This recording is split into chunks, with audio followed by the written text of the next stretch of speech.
샬롬. 사랑하는 옥토교회 성도 여러분, 매 순간 우리가 매일 성경을 하고 또 하나님의 말씀 앞에 서는 학가다를 하는 이유가 무엇입니까? 과연 내가 날마다 하나님의 말씀을 붙잡고 얼마나 내 삶에서 살아내고 있는지를 돌아보는 거예요. 자, 오늘도 철저히 여러분의 삶을 보십시오. 그리고 하나님 말씀을 붙잡고 삶이 하나님이 기뻐하는 삶이 되기를 원합니다. 자, 오늘 누가복음 11장 14절 26절 말씀을 보면 예수님께서 귀신 들린 사람을 고쳐내요. 자, 그런데 여러분, 누가복음 4장에 예수님께서 자신이 맡겨진 사역에 대해서 소개를 합니다. 그 중에 가장 대표적인 것이 무엇이냐면 눈먼 자의 눈을 띄우면서 포로된 자에게 자유함을 줍니다.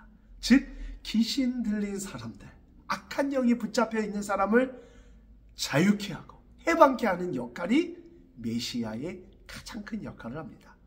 여러분 알다시피 지금 이스라엘 나라는 로마의 속국으로 있어요.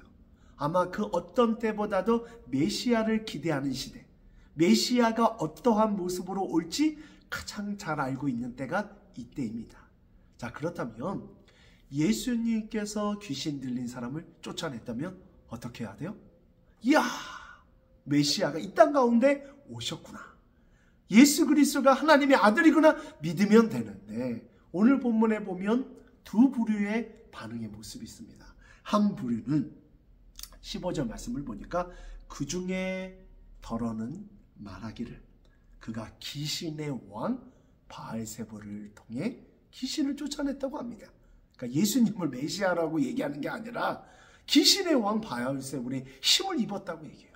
또 어떤 사람은 16절 말씀에 예수를 시험하여 하늘로부터 오는 표적을 구하니, 귀신을 쫓아낸 표적보다 더 큰 어떤 메시아의 표적이 있을 수 있겠습니까?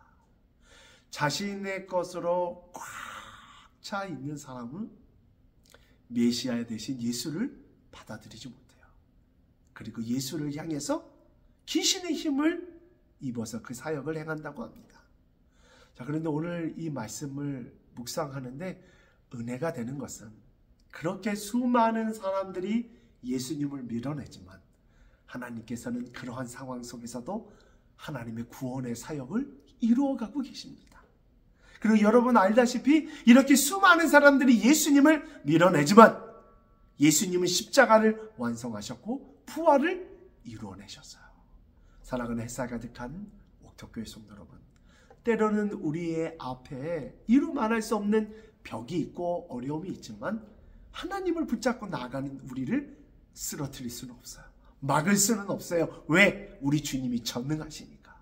오늘도 그 전능하신 하나님 붙잡고 승리하며 기쁨으로 나아가는 저와 여러분 되기를 간절히 소원합니다. 아멘.